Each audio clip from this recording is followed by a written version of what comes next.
समय पर महारत हासिल किए बिना कोई भी अपने जीवन में अपने भाग्य की प्रकृति को तय नहीं कर सकता है। तो समय पर महारत हासिल करने का एक ही तरीका है, अपनी ऊर्जाओं के काम करने के तरीके पर महारत हासिल करना। अगर आप एक भाप इंजन की तरह काम कर रहे हैं तो बहुत समय लगेगा। अगर आप एक जेट इंजन की तरह काम कर रहे हैं तो बूम। और जिसने अपने पर महारत हासिल कर ली है उसके लिए पूरा ब्रह्मांड करुणा की मिठास है।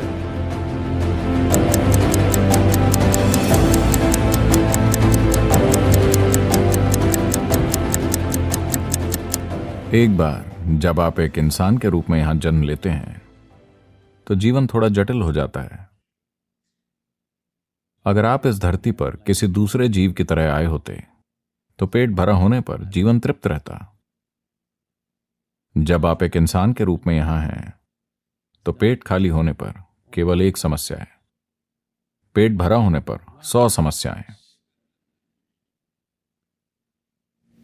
So what we are calling as life here is just a certain combination of time and energy. तो जिसे हम यहां जीवन कह रहे हैं वो समय और ऊर्जा का एक खास जुटाव है।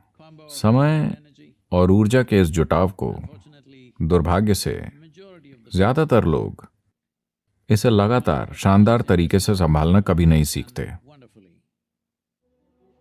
अड़चन के बाद अड़चन, हर चीज एक समस्या होती है। अगर आप बच्चे हैं तो आपको डायपर की समस्या है, अगर आप किशोर बन जाते हैं तो आपको हार्मोन्स की समस्याएं हैं, अगर आप अधेड़ हैं तो वो एक संकट होता है, और बुढ़ापा भयानक होता है। जीवन के हर दौर को लोग किसी न किसी समस्या की तरह देख रहे हैं। बेशक मौत एक गंभीर समस्या है। तो ये समय और ऊर्जा का जो जुटाव है उसे हम संभाल रहे हैं, इसीलिए हमें उसकी प्रकृति को समझना चाहिए। समय की प्रकृति ऐसी है, आप कुछ करते हैं तो ये खिसकता रहता है, अगर आप कुछ नहीं करते तो भी ये खिसकता रहता है। आपको इसे धकेलना नहीं होता, मैं बता रहा हूं। हेलो, आप अभी यहां बैठे हैं, समय खिसकता जा रहा है। आप बहुत काम कर रहे हैं, समय खिसक रहा है। आप कुछ नहीं कर रहे हैं तब भी ये खिसक रहा है। आप जागे हुए हैं, ये गुजर रहा है। आप सोए हुए हैं, ये गुजर रहा है। पर समय पर महारत हासिल किए बिना कोई भी अपने जीवन में अपने भाग्य को तय नहीं कर सकता। तो समय को कैसे मुट्ठी में लें? लोग टाइम मैनेजमेंट की बात कर रहे हैं। क्या आपने कभी समय को मैनेज किया है? आपके यहां बैठे बैठे ये गुजरता जा रहा है। जो टिक टिक करके चल रही है वो घड़ी नहीं है, ये हमारा जीवन ही है जो टिक टिक करके खिसक रहा है। हेलो, मेरे अंदर आने के बाद से आप अपनी कब्र के 2 मिनट करीब हैं। हाँ, आप हैं और मैं भी। यही समय की प्रकृति है। आप जो भी करें या ना करें, आप चाहे जो करें, लेकिन आप समय को पीछे नहीं मोड़ सकते। ये बस आगे बढ़ रहा है। बात सिर्फ इतनी है कि अगर आप खुश हैं तो यह बहुत तेजी से गुजरता हुआ लगता है। अगर आप दुखी हैं तो यह आपके लिए बहुत धीमे बीतता है। क्या आपने इस पर ध्यान दिया है? किसी खास दिन आप बहुत खुश हैं, 24 घंटे फट से गायब। अब आप उदास हैं तो 24 घंटे आपके लिए एक सदी की तरह लगते हैं, हाँ या ना? तो केवल दुखी लोगों का जीवन लंबा होता है। अगर आप एक खुश मिजाज इंसान हैं तो यह जीवन छोटा है। अगर आप परमानंद में हैं तो यह सिर्फ एक पल का है। आपको पता चलने से पहले यह खत्म हो जाएगा। जीवन इतनी तेजी से गुजर गया कि मेरे शरीर को भी एहसास नहीं हुआ कि समय बीत चुका है, और अभी भी मुझे एहसास ही नहीं हुआ कि समय बीत चुका है। ये ईशा का 30वां वर्ष है। ये ईशा फाउंडेशन की 30वीं वर्षगांठ है, और मुझे यकीन ही नहीं होता 30 साल। मुझे अपने अनुभव में ये 3 दिन जैसे लगते हैं, और इन 3 दिनों में या 30 वर्षों में मेरे कार्यक्रम ऐसे रहे हैं। सिंगापुर मेरे लिए एक छुट्टी है, मैं सिर्फ गोल्फ खेलने आता हूं। वरना मेरे कार्यक्रम पागलों जैसे होते हैं। ठीक है, हर दिन कम से कम 20 घंटे हम लगे रहते हैं। मैंने अब तक मेरा एक भी हवाई जहाज नहीं छूटा है। एक दिन में कभी कभी मैं 6 हवाई अड्डों पे रहा हूं, लेकिन कभी मेरा हवाई जहाज नहीं छूटा। मैंने कभी कोई मीटिंग नहीं छोड़ी। 30 साल में एक भी मीटिंग में मुझे देरी नहीं हुई।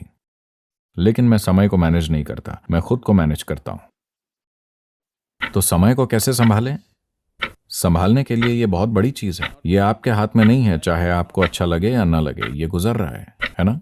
हाँ, अगर आप यहाँ बैठते हैं तो ये गुजर रहा है, अगर आप इधर उधर कूदते फिरते हैं तो ये गुजर जाएगा। आप जो चाहे करें, ये गुजर जाएगा, है ना? लेकिन जो चीजें आप खुद के साथ कर सकते हैं उन्हें आप मैनेज कर सकते हैं। समय के साथ कुछ नहीं करना है, तो खुद को मैनेज करने की जरूरत है, समय को नहीं। कुछ दिन पहले मैं भारत से फ्लाइट से यहाँ आ रहा था। आमतौर पर लगभग 13.5-14 घंटे लगते हैं, पर अब मुद्दा ये था कि पाकिस्तान अपने ऊपर से हवाई जहाज को उड़ने की इजाज़त नहीं दे रहा था, तो 16 घंटे लग रहे थे। क्योंकि मैं सभी पायलटों को जानता था और मैं खुद एक लाइसेंस प्राप्त पायलट हूँ, तो उन्होंने मुझे कॉकपिट में आने दिया और वहाँ जो हो रहा था उसमें मुझे दिलचस्पी थी। तो मैं उनसे बात कर रहा था और उन्होंने कहा, सदगुरु। मैंने कहा 14 घंटे है ना? उन्होंने कहा, नहीं सदगुरु, 16 घंटे, ये बहुत लंबा समय है। तब मैंने कहा, देखिए मैं शिकायत नहीं कर रहा हूँ, क्योंकि बस 1 सदी पहले अगर मुझे अमेरिका जाना होता तो 60 दिन लगते। अभी 16 घंटे। मैं शिकायत नहीं कर रहा हूँ, मैं ठीक हूँ। मैं बैठूंगा, लेटूंगा, कुछ पढ़ूंगा, कुछ और करूंगा या आपसे बात करूंगा, लेकिन मैं 16 घंटे के बारे में शिकायत नहीं कर रहा हूं। 60 दिन 16 घंटे कैसे बन गए? सिर्फ इसलिए क्योंकि हम भाप से चलने वाले इंजन से जेट इंजन में आ गए हैं। हेलो, अचानक 60 दिन 16 घंटे हो गए। तो समय को अपने हाथों में लेने का सिर्फ एक ही तरीका है, अपनी ऊर्जाओं के काम करने के तरीके पर महारत हासिल करना। अगर आप एक भाप के इंजन की तरह काम करेंगे तो लंबा समय लगेगा। अगर आप एक जेट इंजन की तरह काम करेंगे तो बूम। अभी वो बता रहे हैं कि चीनियों ने एक हवाई जहाज विकसित किया है जिससे आप बीजिंग से न्यूयॉर्क तक 2 घंटे में पहुंच सकते हैं। वो कह रहे हैं कि 2028 तक वो इसे कमर्शियल रूप से तैयार कर लेंगे। 2 घंटे। तो ये समय पर महारत नहीं है, पर इसका नतीजा समय पर महारत है। तो जो काम कोई इंसान 10 साल में करता है, अगर आप उसे 1 साल में कर सकते हैं, अगर आप दोनों 100 साल तक जिंदा रहते हैं, तो असर और अनुभव की गहराई के मामले में आप 1000 साल तक जिंदा रहे। हेलो, सिर्फ यही तरीका है जिससे आप समय को अपने हाथों में ले सकते हैं, और जिसने समय पर महारत पाली है उसके लिए पूरा ब्रह्मांड करुणा की मिठास है।